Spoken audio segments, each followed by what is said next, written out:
Hello दोस्तों, भोजपुरी के trending star Khesari Lal Yadav का एक और न्यू सॉन्ग का टीजर रिलीज हो चुका है।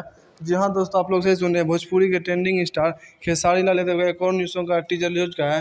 जिस सॉन्ग का टाइटल लगा गया लहर उठे, और ये एक बहुत ही बेहतरीन सॉन्ग हुआ आने वाला है, जो कल के दिन आएगा ब्लू बीट के भोजपुरी के यूट्यूब चैनल पे। और इस सॉन्ग का नाम रखा गया लहर उठे, जिसमें कि हमने गाए हुए खेसारी लाल यादव व प्रियंका सिंह, और इसमें नजर आया हुई है रक्षा गुप्ता, और इसमें लिरिक्स दिए हुए हैं छोटू यादव और म्यूजिक दिए हुए हैं अभिषेक गुप्ता, और वीडियो डायरेक्टर हैं आशीष सत्यराय, और एक बहुत बेहतरीन सॉन्ग है जिसमें एडिटर किए हुए प्रवीण यादव।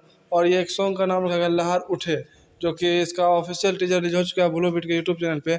और जाइएगा आप लोग इसको बहुत ज़्यादा प्यार और सपोर्ट दिया, और कल के दिन अपलोड हो जाएगा ये ब्लू बीट के यूट्यूब चैनल पर, जो कि हमारा ट्रेंडिंग स्टार खेसारी बहुत बेहतरीन और धमाकेदार सॉन्ग है।